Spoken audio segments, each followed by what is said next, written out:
Socio-Economic Rights and Accountability Project has urged Commonwealth Secretary General Patricia Scotland to hold Nigerian authorities accountable for attacks on journalists covering the end hunger protest. In an urgent appraisal, SERAP called for investigation into these attacks, publication of findings, and accountability for perpetrators. They emphasized the need to protect journalists and hold media freedoms, highlighting that Nigerian authorities have failed to safeguard human rights. SERAP also urged the Commonwealth to ensure the protection of journalists and peaceful protesters, stressing that violations against journalists undermine democratic principles and media freedom. All right, it could be recalled that in Calabar some days back, journalists were badly treated in the process of covering the event, and we also had one in Lagos where a policeman also rough handled a journalist. So now the SERAP have called that the Commonwealth really have to do something about this, and also they have to sanction the authorities, Nigerian authorities over this. So what is your take on this? Well, it's all about what I have said.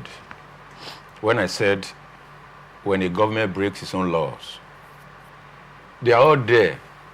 Even within our constitution, freedom of speech, everything put together, they are all there. Before you talk about the international conventions to which Nigeria is a signatory, they are all there.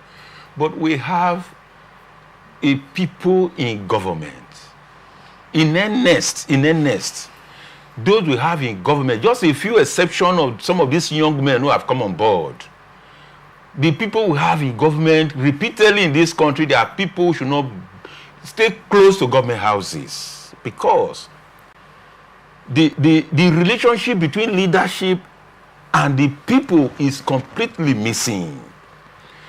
A government should be able to know that without the people, there is no government. Like this young man in Senegal, I don't know whether you have seen his comment recently.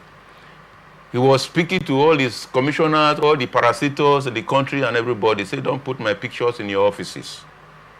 I'm not God, that my picture should be in every offices and all that.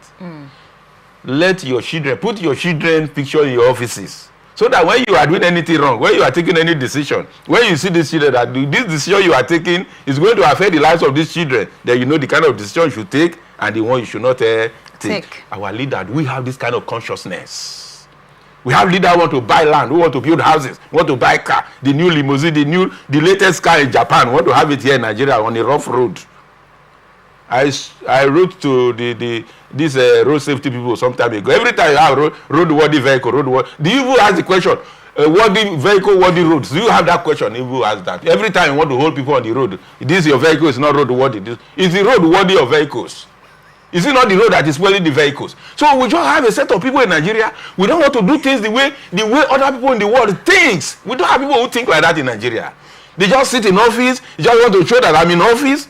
But without the people, that your office cannot be done. You cannot perform that your duty without the people. But Nigerians, we don't have such consciousness. Only what you want to get from the office, and who you want to punish, who you want to ostracize. But I tell you, whatever belongs to a nation, nobody is more Nigerian. Tinubu is just first among equals. Otherwise, Tinubu is no more Nigerian than myself. Tinubu is a Nigerian. I'm a Nigerian. You are a Nigerian woman. So why do you think these authorities are actually not respecting journalists? Because the truth is, whatever the decision that these people took, whatever action they took, it was actually deliberated somewhere before they came out to do this. I mean, the first one that happened in Lagos, we were still on it, not even done, before they actually came with vehicles just to carry journalists. I don't want to narrow it to journalists, because journalists are part of citizen of a country.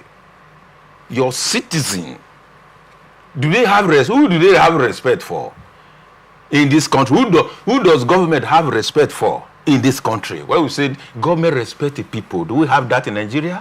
So for me, it's just that the international community, sometimes sometimes they are not very active in performing some of their roles. Otherwise, there are certain persons they just come and remove from the, and at the end they will say you are encroaching in another man's territory. Otherwise, but when SERAP appeal to the international community to respond to this, what would they do? These people, they don't care. They don't mind anything. Anything they do, they don't mind. They say, body they cash on. He wants you to say be journalist. The army man was talking the other day that journalists should not give coverage should not give publicity to the way the thing is going. Who is a military man who has not been able to fight a Boko Haram? Talking to journalists and all that. Because we see a country, anybody who is in office claim that he knows more than everybody in the country. We don't do that. Man your unit. Man your unit. We don't do that in Nigeria. You jump here, you jump here, you jump here, and you are failing in your own little area of jurisdiction. You are failing. And you jump here, everybody talk to journalists and all that. Well, it's the country we find ourselves. It is so because the Nigerian masses themselves, they are easily bought over. We are easily bought over. We can talk and talk and talk. By the time they say, oh boy, how far now? I have been hearing your voice on radio and all that. I have some package for you. Check your account. There is a 50 million for you there. The next I will say, when you call me, I say, by the way you call me nowadays, you know, that's the way we live in Nigeria. You understand? That time when I was wearing that shoe that is looking up, okay. that era is past. You know, so I'm going to Abuja. You understand? I want to see my man at Abuja. Maybe by the time I come in the next 3 weeks, then I can maybe find time to see you. That is the attitude of Nigeria.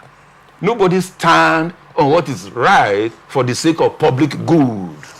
So that's the problem we have. So is that supposed to? Are you trying to say that as a based on the system that we find ourselves, that despite SERAP calling on the Commonwealth to sanction the appropriate authorities for this unnecessary attack on journalists and also protesters, that is a water at the back of hands? In other words, it holds no strength, that nothing will happen about that? No, the Nigerian mindset is not humble. That's the truth of the matter. Okay. And any man who should be a leader must have a spirit of humility, which is lacking in Nigeria. Even a local government chairman in Nigeria is a hero, is a demagogue. A councillor in Nigeria is a demagogue. So the Nigerian mindset, whosoever is in power, he used office to divide the people, to separate the people. This one insulted me yesterday. This one say one thing the other day. That kind of character should not near government houses. Any man, even if I have issue with you yesterday, the moment I become a public office, I'm not a public to myself. I'm a public man because you are there, because he is there. Exactly. So by the time I begin to say, because we quarreled yesterday, therefore, this office now belongs to me, you are not more part of it. We don't do that. It's only primitive people that behave like that way. And that's what we are in Nigeria. We are just primitive men. We are just primitive men. We know how just to produce and nothing more than that. Are you with me? I'm with you. So once a man can produce, can have some fleets of pushy women around, there you are a big boy in Nigeria. Are you with me? That's the definition of a big boy in Nigeria. Yes, it's part of it too. Okay, it's part of it. It's part of it. But not really the definition. Yes. True to it. That's the way it is. Because our values are not to do what is right to promote collective good. We do not have such consciousness. How to promote collective good. We use office to fight who we should fight, who should not fight, and all that. We divide the people. These people are for me. These people are against us. We don't do governance that way. The resources of a state belong to every citizen of that state, whether he vote for you or not. Look at Starmer in UK. He said when he was addressing, when he came on board, he said, our government will serve you, especially those of you who did not vote for the Labour Party. Our government will serve you. That's a leader. Everybody will not vote for you. Exactly. We have choices. We have rights to make choices. Do you tie me to yourself? If somebody vote for you and I vote for Mr. B, does it mean that I hate you? People must make choice. So when people make choice, do you use that against the community? Then it means you are a primitive man who's supposed not to be in government. So for me, SERAP have done what they do, but the Nigerian leaders in government, they will wave it off. I beg you, that will not hold water.